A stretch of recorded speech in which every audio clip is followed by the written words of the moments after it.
So today, let's dive into this really cool framework called CreAtionality. But we're not just going to talk about it as some abstract idea. No, we're going to transform it into a mindset, a really practical way for you to navigate all the crazy changes happening in our work and in our lives. And look, this isn't about some rigid, boring set of rules you have to follow. Think of creationality as your own personal compass.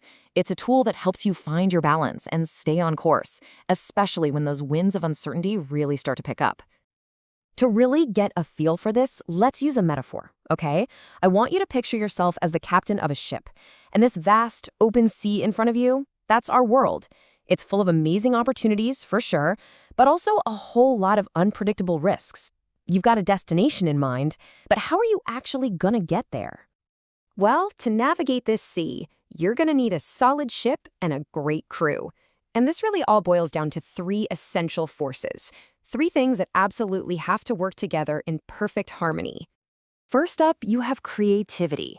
This is the wind in your sails. It's that invisible but incredibly powerful energy that pushes you forward. Without it, your ship is just sitting there, dead in the water. There's no momentum, no discovery, and honestly, no fun in the journey. Next, we've got rationality. Now, it's so important to see this not as a restriction, but as your map. It's the structure that lets you read the stars, understand where you are, and turn a big creative gust of wind into a clear, focused intention. It's what gives your journey a direction. And finally, of course, there's action. This is the voyage itself. It's the hands-on work of actually hoisting the sails, grabbing the wheel, and moving through the water. This is the moment where your big ideas and your smart plans finally collide with the real world. But here's the most crucial part. It's all about balance. Think about it. Too much wind, all creativity, no map, and you're just lost in a chaotic storm.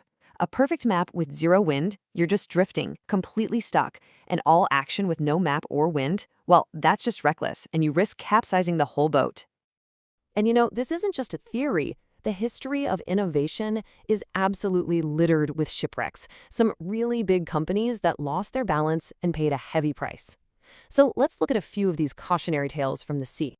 Let's start with Kodak. Man, they had this incredible gust of wind. They literally invented the digital camera, an absolutely brilliant feat of creativity. But they were missing decisive action. They were so terrified of messing with their old map, their film business, that they just refused to hoist the sails on their own incredible invention. And the lesson here is so clear. Brilliant ideas with no real plan to act on them are just lost winds at sea. They blow right past you, and then they're gone, forever. Okay, now let's talk about Nokia. Their problem was the complete opposite. They had an amazing map. I mean, deep engineering knowledge, perfectly structured plans, but what they lacked was the wind of open creativity. They just couldn't see that the sea itself was changing right under their noses with the rise of the smartphone. So the takeaway here is pretty powerful, right? A perfectly drawn map is completely and utterly useless when the world around you changes. That beautiful map of yours just leads to a place that doesn't exist anymore. And for our last cautionary tale, WeWork. Oh boy, these guys were all action. I mean, they hoisted every single sail they could find and just moved with incredible speed, expanding like crazy. But they were missing that grounded map, a rational, strategic compass to guide all that frantic energy. The lesson from WeWork is so stark. Pure, unguided action doesn't lead you to a treasure island. No, it leads you straight into a storm of chaos. It creates this frantic growth that just has no foundation, and in the end, it's just not sustainable. Okay, so after all those disaster stories, how do we avoid these shipwrecks? Well, the answer is in the art of sailing. It's in learning how to weave these three pillars together to create a smooth, fluid journey. And you have to see this as a continuous cycle, not a checklist. It starts with keeping the wind alive, right? Staying curious, playing with ideas. Then you pull out your internal compass, your rationality, to reflect and pick a direction. And finally, you take action, you adjust your sails, you learn from how the boat is moving, and you adapt as you go. And in this cycle, learning never ever stops.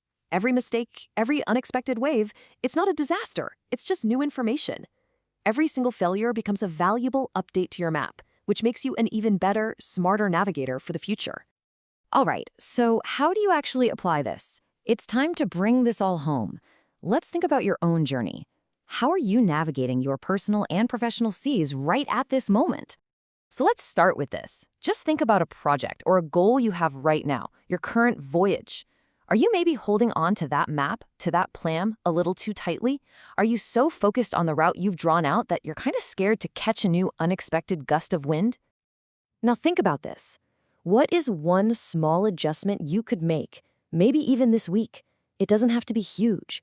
Maybe it's just taking 10 minutes to brainstorm one wild idea.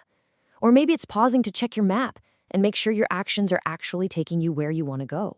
What tiny little tweak could make your voyage feel smoother? And that brings us to the final thought I want to leave you with.